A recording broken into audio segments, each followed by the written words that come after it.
Dans cette vidéo, nous allons vous parler de ce que c'est qu'un wallet crypto. Nous allons vous parler de ce que c'est qu'un hardware wallet ou software wallet. Souvent, quand on est débutant, on a des difficultés, on ne sait même pas ce qu'on appelle un wallet crypto, c'est-à-dire un portefeuille crypto-monnaie ou un porte-monnaie. C'est quoi un portefeuille? D'abord, abonne-toi à ma chaîne en cliquant sur le bouton s'abonner, ensuite sur la clochette, vous prenez toutes et enfin sur le pouce bleu pour nous encourager.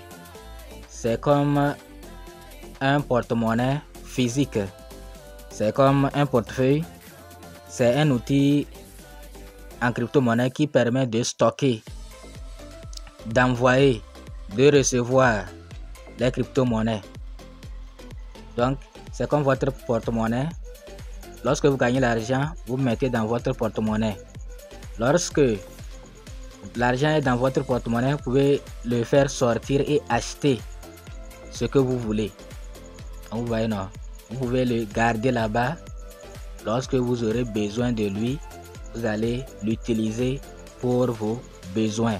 C'est comme ça également un portefeuille électronique, c'est-à-dire un porte-monnaie en crypto-monnaie.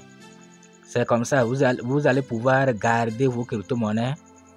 Vous pouvez, à travers ce portefeuille-là, envoyer vos crypto-monnaies aux autres, ou bien les autres aussi peuvent vous donner, vous allez garder dans votre wallet.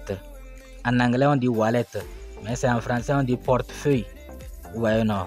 Donc, c'est un moyen qui vous permet de garder, de stocker, d'envoyer ou de recevoir les crypto-monnaies comme Bitcoin, Ethereum, Litecoin, BNB, ADA, Cardano, Ripple, etc.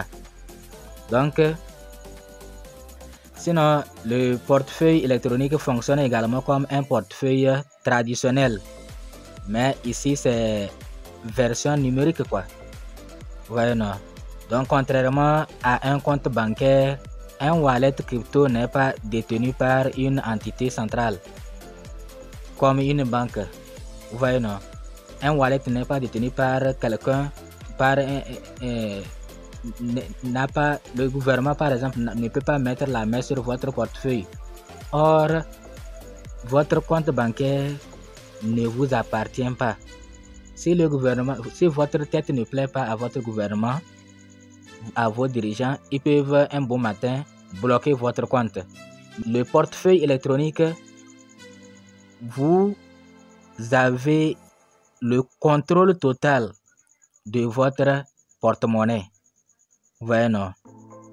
Donc, c'est un portefeuille généré par vous-même. Il existe différents types de wallets. Vous voyez, non? Il y a les wallets physiques et les wallets sont comme des applications. Les wallets physiques, c'est du matériel sous forme de clés USB. Donc, ces wallets-là sont comme des clés USB. C'est ça qu'on appelle les hardware wallets. Et il y a aussi les wallets logiciels sous forme d'application ou de logiciels installés sur un ordinateur.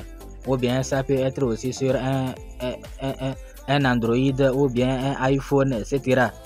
Et on les appelle les software wallets. Il y a aussi les wallets en ligne, accessible via un navigateur internet. Donc, si vous voulez accéder à ce wallet là, vous allez utiliser un navigateur, ça qu'on appelle les web wallets. Vous voyez, non? Donc, les deux, chacun a un avantage, mais nous n'allons pas détailler ici, c'est-à-dire hardware wallet et software wallet là. Nous allons réserver d'autres vidéos pour vous donner les détails. Donc, maintenant, bon, nous allons vous parler un peu de ce que c'est que hardware wallet, c'est-à-dire les wallets, le portefeuille physique. Le portefeuille physique. On les appelle les cold wallets aussi. les cold wallets ou hardware wallets sont des dispositifs physiques qui vont conserver vos clés privées, le moyen d'accéder à vos cryptos hors ligne.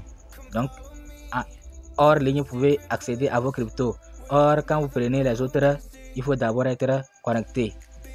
Donc, ces wallets-là sont appelés aussi cold ou froid. En français, ça. En français, c'est froid. Oui, c'est froid. Car ils ne conservent pas vos données. C'est-à-dire, ces wallets-là, on les appelle cold, c'est parce qu'ils ne peuvent pas conserver vos données. Mais ces wallets sont plus sécurisés. Ces wallets-là sont plus sécurisés que les autres. Mais ce n'est pas gratuit. Les wallets physiques, comme clé USB, là, ne sont pas gratuits. Voilà. Si vous dépensez pour que vos crypto-monnaies soient aussi en sécurité. Ok. Donc, il reste deuxième, c'est les hot wallets. Je n'avais pas voulu vous donner des détails dans cette vidéo, mais c'est pas grave. Mais nous allons réserver d'autres vidéos également pour vous donner plus de détails sur les cryptos, sur les wallets, cold wallet et hot wallet. Ok. Donc, les hot wallets peuvent prendre la forme d'extensions web ou bien des applications web. Ça, c'est comme MetaMask, Trust Wallet. Donc, et eux, ils sont très faciles à utiliser. Mais c'est moins sécurisé. Mais c'est très facile à utiliser par rapport à cold wallet, par rapport aux wallets physiques qui sont comme des clés USB. Donc, bon, comme je l'ai déjà dit, les MetaMask, les Trust Wallet, c'est sous forme d'application. Vous allez entendre aussi, on va parler de wallet centralisé, wallet décentralisé. C'est quoi? Donc, wallet décentralisé, c'est un wallet dans lequel vous avez le contrôle total de vos crypto-monnaies. Ces wallets décentralisés là, pour accéder à vos fonds, à vos crypto-monnaies, vous allez avoir besoin de vos mots clés. C'est-à-dire, avant de créer ce wallet là, on vous a généré. Ça peut être 12 mots, ça peut être 24 mots. Dans tous les cas, on vous a généré certains mots-clés que vous allez retenir. Ces mots-là, vous n'allez pas les laisser à la portée des autres. Vous allez les conserver jalousement.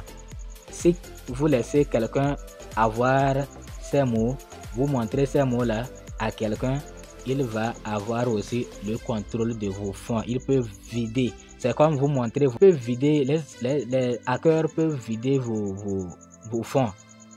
Donc, vous devrez avoir besoin d'un code, un mot de passe. Après mot de passe, vous avez les 12 mots-clés là à mettre avant d'avoir accès. Si vous oubliez les 12 mots-clés, c'est fini.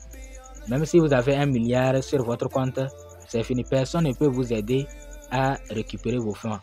Bon, nous allons faire une autre vidéo pour vous montrer les avantages et les inconvénients de wallet centralisé et de wallet décentralisé. Donc, d'autres wallets aussi, d'autres portefeuilles peuvent avoir, il y a aussi des clés privées. À part les 12 mots-clés, là-bas c'est les mots. Il y a aussi les clés privées. Les clés, c'est des lettres, des chiffres. On mélange et puis c'est beaucoup.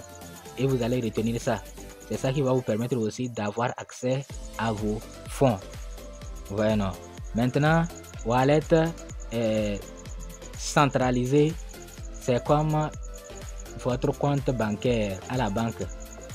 C'est quelqu'un qui vous gère ça. Ce n'est pas vous-même. C'est quelqu'un qui vous gère ça. Et si vous avez des soucis avec l'État, l'État peut le voir et lui va vous bloquer. Vous n'allez pas avoir accès à vos fonds. Voilà. Mais wallet décentralisé, c'est vous seul qui avez contrôle. C'est pourquoi si vous perdez vos mots-clés là, il n'y a personne qui pourra vous aider à retrouver parce que personne ne connaît vos mots pour accéder à vos comptes. Bon, j'espère que j'ai pu vous aider à comprendre ce que c'est qu'un wallet, c'est-à-dire portefeuille ou porte-monnaie en crypto-monnaie. Donc, si vous avez d'autres questions, n'hésitez pas à nous les poser en commentaire ou intégrer notre groupe WhatsApp ou notre groupe Telegram. Nous allons pouvoir vous aider. À bientôt pour d'autres vidéos. Bye bye.